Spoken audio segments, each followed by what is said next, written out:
High expectations वाले goal set करना, जैसे महीने का 1 लाख रुपए कमाना, 2 लाख रुपए कमाना, सुनने में थोड़ा सा फैंसी लगता है। ऐसा नहीं कि ये अचीवेबल नहीं है, बट आपको थोड़ा सा टाइम लगाना पड़ेगा, थोड़ी सी फाइट मारनी पड़ेगी, मेहनत करनी होगी। ऐसा नहीं होगा कि आपने आज ये गोल सेट किया, आज आपने सोचा कि कैसे मैं महीने का 1-2 लाख रुपए कमा सकता हूं और आज से उस पर काम करना स्टार्ट किया और अगले 2 महीने 3 महीने में भी आप उस लेवल पे पहुंच गए कि रिकरिंग आप महीने का 1-2 लाख रुपए स्टेबली कमा पा रहे हैं। इसलिए स्टार्टिंग में आपको छोटे गोल सेट करने चाहिए, जैसे महीने का 10,000 रुपए कमाना।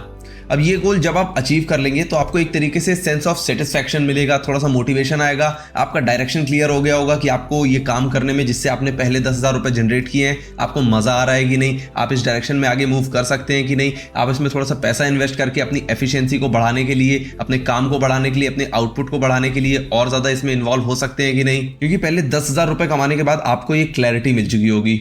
अभी अगर YouTube पे आप ये वीडियो देख पा रहे हैं, इसका मतलब आपके पास एक डिसेंट फोन है और एक अच्छा इंटरनेट कनेक्शन है। एंड अगर ऐसा है तो ये वीडियो आपके लिए बहुत ज्यादा हेल्पफुल होने वाला है, क्योंकि इसमें मैं बताने वाला हूँ कि कैसे अपने फोन और इंटरनेट कनेक्शन को यूज करके बिना उसमें ज्यादा पैसे वगैरह लगाए आप अपने फ्रीलांसिंग में पहले 10,000 रुपए अर्न कर सकते हैं। मे बी अभी आपके पास पैसा नहीं है इसमें इन्वेस्ट करने के लिए, या मे बी आप केवल इसको एज अ सीरियस करियर नहीं, एक तरीके से एक्सप्लोरेशन के लिए देखना चाहते हैं। आप देखना चाहते हैं कि क्या इसमें पैसा कमाया जा सकता है कि नहीं, आप फ्रीलांसिंग को एक ट्रायल देना चाहते हैं, या मे बी आप एक स्टूडेंट हैं, आप कॉलेज जाते हैं, आप काम करते हैं, स्कूल जाते हैं, उसके अलावा जो बचा हुआ टाइम होता है उसको आप इन्वेस्ट करना चाहते हैं, देखना चाहते हैं कि क्या मैं फ्रीलांसिंग में उसको लगा सकता हूं, इसलिए आप उसमें ज्यादा पैसा इन्वेस्ट नहीं करना चाहते हैं। या अगर ऐसा कोई भी रीजन आपके पास है तो इन 4 स्टेप्स को यूज करके आप पहले 1 महीने में ही अपने पहले 10,000 रुपए कमा पाएंगे। एंड सबसे पहले बता दूं कि ये चीज कोई रेफरल कमीशन के बारे में नहीं है, एफिलिएट मार्केटिंग के बारे में नहीं है, या कोई MLM स्कीम के बारे में नहीं है जिसमें आपको पिरामिड बनाओ, चेन बनाओ, 3 लोग को जोड़ो और 3 लोग को जोड़ो, वो वाली कोई काम आपको नहीं करना है। ये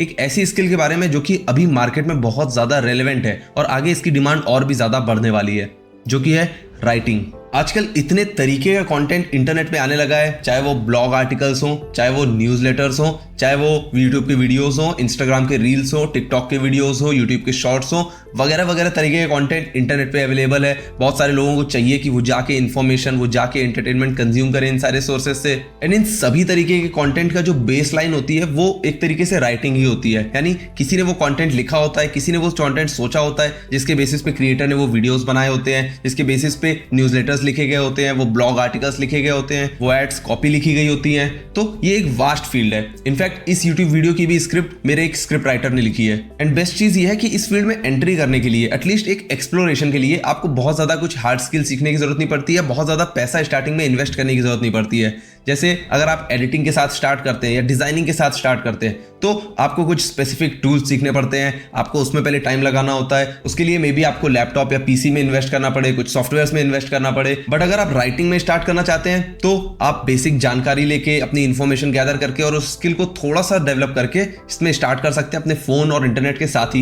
एंड यही सबसे अच्छी बात है इस स्किल की। तो स्टार्ट करते हैं स्टेप वाइज प्रोसेस से। स्टेप नंबर 1 है लर्निंग द आर्ट। तो वो जो मैंने 1 महीने का टाइम फ्रेम दिया था, आपको उसको बांटना होगा 4 हफ्तों में। एंड उसमें से आपको पहला हफ्ता लगाना होगा इस स्किल के बारे में जानने में, सीखने में, जितनी ज्यादा इन्फॉर्मेशन गैदर हो सके वो एक्वायर करने में। एंड इसको एक्वायर करते हुए आपको लिखने की प्रैक्टिस भी करनी होगी। तो लिखते हुए ये टिप्स आपके बहुत ज्यादा काम आ सकती हैं। सबसे पहले आपको समझना होगा, जानना होगा कि आप क्या लिखना चाहते हैं। अगर आप एक YouTube शॉर्ट की स्क्रिप्ट लिखेंगे तो वो बहुत अलग होगी अगर आप एक ब्लॉग आर्टिकल लिखते हैं, या वो बहुत अलग होगा अगर आप एक न्यूज़लेटर लिखना चाहते हैं, या अगेन वो काफी डिफरेंट होगा अगर आप एक YouTube वीडियो की स्क्रिप्ट लिखना चाहते हैं। इसलिए आप किस तरीके का कंटेंट लिख रहे हैं उसको जानना समझना सबसे पहले बहुत जरूरी है। और उसके बाद जो सेकंड चीज आती है वो ये कि आपको सोचना होगा कि आप अपने राइटिंग के थ्रू एंड में ऑडियंस को क्या टेक अवे देना चाहते हैं। यानी ऑडियंस जब उस कंटेंट पीस को कंज्यूम करेगी तो वो एंटरटेन फील करनी चाहिए, या उसे लगना चाहिए कि उसने बहुत सारी इंफॉर्मेशन गैदर कर ली है, काफी नॉलेजेबल वीडियो रहा, स्क्रिप्ट रही, या आप उसके लिए कोई क्वेरी रिजॉल्व कर रहे हो, या अगर आपने किसी तरीके से ऑडियंस को कन्विंस करने के लिए या कुछ बेचने के लिए कोई एड वगैरह की कॉपी लिखी है, तो वो जो भी चीज आप टारगेट करना चाहते हैं वो चीज आपको सबसे पहले सोचनी है, क्योंकि उसके बेसिस पे ही आप अपनी पूरी स्क्रिप्ट को फ्रेम करोगे। देन आपको ये भी ध्यान रखना है कि क्योंकि आप स्टार्ट ही कर रहे हो, आपको जार्गन्स बहुत ज्यादा यूज नहीं करने हैं, आपको छोटे क्लियर क्रिस्प सेंटेंसेस यूज करने होंगे। देन आप बहुत सारे AI टूल्स की भी मदद ले सकते हैं, उन पे काम करके उनको ट्राई करके आप देख सकते हैं कि किस टूल की क्या स्ट्रॉन्ग चीजें हैं जिससे कि आप अपने एडवांटेज में यूज कर पाएंगे। मे बी आप क्विल्टबोर्ड यूज कर सकते हैं, आप चैट जीपीटी यूज कर सकते हैं, क्लॉड यूज कर सकते हैं, ग्रामरली यूज कर सकते हैं और ऐसे बहुत सारे एआई टूल्स हैं जो कि राइटर्स के लिए होते हैं। अब इन सब पे आप पूरी तरीके से रिलाई नहीं कर सकते क्योंकि एट द एंड जो कंटेंट है वो आपको खुद ही लिखना पड़ेगा, बट ये टूल्स आपकी हेल्प कर सकते हैं और जब आप इनको एक्सप्लोर करेंगे, ट्राई करेंगे तो आपको पता लग पाएगा कि किस टूल में कौन से ज्यादा स्ट्रॉन्ग पार्ट्स हैं जिसको कि आप अपने एडवांटेज में यूज कर पाएंगे। देन लिखते हुए एक और इंपॉर्टेंट चीज है कि आपको हुक्स पे बहुत ज्यादा फोकस करना होगा, आपको देखना होगा, समझना होगा, लिखते लिखते इस चीज की प्रैक्टिस करनी होगी किस तरीके से आप अपने हुक को बहुत ज्यादा इंटरेस्टिंग, बहुत ज्यादा अटेंशन कैची बना सकते हैं। इसके लिए आप दूसरे लोगों के कंटेंट पीसेस को भी स्टडी कर सकते हैं, देख सकते हैं कि वो कैसे हुक्स जनरेट करते हैं, वो कैसे ऑडियंस का अटेंशन ग्रैब करते हैं, वो कैसे ऐसी चीजें लिखते हैं अपने कंटेंट पीस में जिससे कि लोग इंट्रीग हो पाए, लोगों को लगे कि यार ये वीडियो या ये आर्टिकल मुझे पढ़ना है, देखना है, एंड इसलिए हुक्स पे स्पेशल फोकस दो। एंड देन लास्ट में आता है स्टोरी टेलिंग। आपको स्टोरी टेलिंग को समझना होगा, आपको ऑडियंस की साइकोलॉजी को, उसके माइंडसेट को समझना होगा। अगर वो इंटरटेन होने के लिए आ रहा है तो उसका क्या माइंडसेट है, अगर वो कोई इन्फॉर्मेशन गैदर करने के लिए आ रहा है तो उसका क्या माइंडसेट है, या अगर आप कोई एड कॉपी वगैरह लिख रहे हैं तो आपकी ऑडियंस का क्या माइंडसेट हो सकता है, क्योंकि आप अपने पूरे कंटेंट पीस को उसी हिसाब से फ्रेम करेंगे, उसमें ऐसी चीजें डालेंगे, ऐसे एलिमेंट्स डालेंगे या ऐसे एग्जांपल्स डालेंगे जिससे कि आपकी टारगेट ऑडियंस रिलेट कर पाए उस कंटेंट पीस से। तो पहला पूरा हफ्ता आपको इन सारी टिप्स को फॉलो करना है और आपको देखना है कि किस तरीके से आप पूरा इन्वॉल्व हो सकते हो और ज्यादा से ज्यादा सीख सकते हो इस स्किल के बारे में। देन सेकंड स्टेप है शोकेसिंग योर वर्क।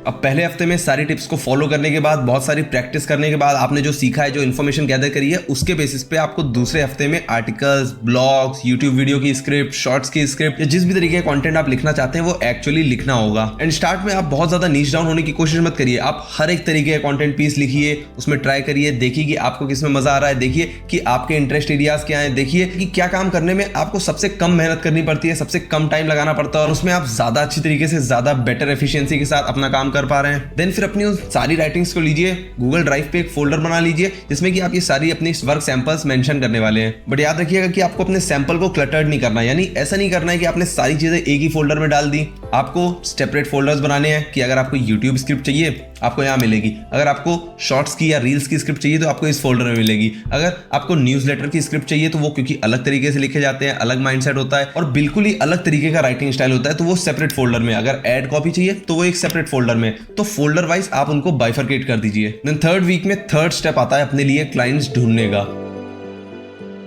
अब इसके लिए क्योंकि आप स्टार्ट ही कर रहे हैं तो ऐसा तो नहीं होगा कि कोई बहुत बड़ी कंपनी आपको अचानक से आके हायर कर लेगी, आपको धीरे धीरे फाइट मारनी पड़ेगी, उन लोगों के साथ काम करना पड़ेगा जिनकी ऑडियंस अभी कम है, इसलिए आपको लर्निंग को प्रायोरिटाइज करना है। तो आप इंटर्नशिप्स ज्वाइन कर सकते हैं, इनफैक्ट प्रेफरेबल होगा कि आप एजेंसीज में इंटर्नशिप्स ज्वाइन करें जहां पे और भी राइटर्स हैं जो कि आपके डोमेन में सेम काम काफी लंबे समय से कर रहे हैं, तो वहां पे काम करके आप अपने एक्सपीरियंस, अपनी लर्निंग के साथ साथ उनके एक्सपीरियंस से भी सीख पाएंगे। कोई होगा जो आपको गाइड कर पाएगा, आपको मेंटोर कर पाएगा ताकि आप अपने लर्निंग कर्व को बहुत ज्यादा बढ़ा पाएं। इसके अलावा आप सोशल मीडिया वगैरह पे क्रिएटर्स को या कंपनीज को या जिनके साथ आप काम करना चाहते हैं उन्हें भी रीच आउट कर सकते हैं। बट याद रखिएगा अगेन, स्टार्टिंग में बहुत बड़े लोगों पे फाइट मारने की जरूरत नहीं है, बल्कि आपको छोटे लोगों के साथ, छोटे क्रिएटर्स के साथ या वो लोग जिनकी छोटी ऑडियंस है उन पे मेन फोकस रखना है। अब यहाँ पे एक और चीज जो कि आपकी बहुत ज्यादा हेल्प कर सकती है वो ये कि आप उनको फ्री में अपनी सर्विसेज ऑफर करिए, क्योंकि आपने अभी स्टार्ट किया है, क्योंकि आपने इसमें कोई बहुत ज्यादा इन्वेस्टमेंट नहीं किया है, केवल अपना टाइम या अपनी लर्निंग्स आपको इसमें लगानी पड़ेंगी, इसलिए आप अपनी सर्विसेज फ्री में स्टार्ट में ऑफर कर सकते हैं, क्योंकि ये आपको फ्रीलांस वर्ल्ड में एंट्री दिला सकता है। सो लोगों को रीच आउट करो, उन्हें बोलो कि मैं फ्री में आपकी स्टार्टिंग की ये 5 शॉर्ट्स की स्क्रिप्ट करके दूंगा या ये 2 यूट्यूब वीडियोस की स्क्रिप्ट करके दूंगा, या अगर आप एड कॉपी लिख रहे हैं तो स्टार्टिंग के 1 हफ्ते की जितनी भी एड कॉपी होंगी वो मैं फ्री में काम करूंगा, क्योंकि जब आप ऐसा करोगे तो मार्केट में बाकी लोगों को हायर करने से आपको हायर करना क्लाइंट के पर्सपेक्टिव से इजी हो जाएगा। एंड देन लास्ट वीक का 4th स्टेप आता है asking for testimonials and focus on scaling. क्योंकि आपने पिछले हफ्ते में कुछ लोगों के साथ फ्री में काम कर लिया है, इसलिए आप पूरे हक से उनसे टेस्टिमोनियल्स मांग सकते हैं। ऐसे टेस्टिमोनियल्स जहां पे वो आपके बारे में बताएं, आपके काम के बारे में बताएं और उसको आप अपने वर्क सैंपल्स में अटैच कर सकते हैं। अब ये एक तरीके से आपके अगले सेट ऑफ क्लाइंट्स के लिए ट्रस्ट डेवलप करेगा कि लड़के ने कुछ काम किया हुआ है, ऑलरेडी कुछ क्लाइंट्स हैं इसके पास जिनको कि इसने अच्छी तरीके से सर्व किया और वो इससे खुश हैं, तो वो आपको एफर्टलेसली हायर करना कंसिडर कर सकते हैं। इसके बाद आपको अपने काम में स्केल करने के पे भी फोकस करना होगा। अगर आपको लगे कि आपका काम थोड़ा ठीक ठीक है, लोगों को पसंद आ रहा है और आपको अब इसको थोड़ा सा बढ़ाना है, आपको इस डायरेक्शन में और आगे मूव करना है, तो इन्वेस्ट करना अपने काम में, अपनी स्किल्स में जरूर कंसिडर करिए। आप ऐसे टूल्स में इन्वेस्ट कर सकते हैं जो कि आपके काम में लगने वाले टाइम को रिड्यूस कर रहे हैं। आप ऐसे टूल्स में इन्वेस्ट कर सकते हैं जो कि आपके आउटपुट की क्वालिटी को बढ़ा रहे हैं, या आप ऐसे कोर्सेज या ट्यूटोरियल्स में इन्वेस्ट कर सकते हैं जो कि आपको लगता है आपके लिए हेल्पफुल होने वाले हैं, आपकी स्किल को और भी ज्यादा नर्चर करने के लिए वो काम आ सकते हैं। क्योंकि एट द एंड जब आप स्केल करने के बारे में सोचेंगे तो आपको स्किल अप भी करना पड़ेगा, अपने आप को अपस्किल करना होगा, अपनी स्किल पे, अपनी सॉफ्ट स्किल्स पे, अपनी कोर स्किल्स को और भी ज्यादा नर्चर करना होगा, ताकि धीरे धीरे करके आप क्लाइंट्स को बेटर तरीके से सर्व कर पाएं, उनसे बेटर प्राइसेस चार्ज कर पाएं। एंड इस प्रोसेस को फॉलो करके आप सिर्फ अपने फोन के साथ पहले 30 दिन में ही अपने पहले 10,000 रुपए कमा सकते हैं। एक चीज और बताऊंगा, अगर आप एक्सप्लोर करना चाह रहे हो बट बहुत ज्यादा डाउट में हो, सोच रहे हो कि पता नहीं ये काम करेगा कि नहीं, पता नहीं मैं इसमें कर पाऊंगा कि नहीं, पता नहीं इस फील्ड में ही उतना पोटेंशियल अब बचा है कि नहीं, इतने सारे एआई टूल्स आ गए हैं, कोई क्यों ही मुझे हायर करेगा, तो let me tell you, doubt kills confidence. आपको स्टार्ट करना होगा। आपका जा क्या रहा है, सिर्फ 1 महीना, सिर्फ वो फोन का कुछ इंटरनेट कनेक्शन, बट अगर आपने इस प्रोसेस को अच्छे से फॉलो किया, ये मेथड आपके लिए काम करने लगा, तो 1 महीने के बाद मे बी आप 10,000 रुपए नहीं, 5,000 रुपए, 3,000 रुपए ही कमाओ। बट क्योंकि अब आप उस इंडस्ट्री में, उस फील्ड में घुस चुके हो, तो टाइम के साथ साथ जब आप स्केल करते जाओगे तो आपके उस 3,000, 2,000, 1,000 रुपए के सामने जीरो लगने में देर नहीं लगेगी। तो आई होप आप इसमें जल्दी एक्शन लोगे और अपना एक फ्रीलांस राइटिंग करियर स्टार्ट कर पाओगे। Piyush Shukla, taking your leave.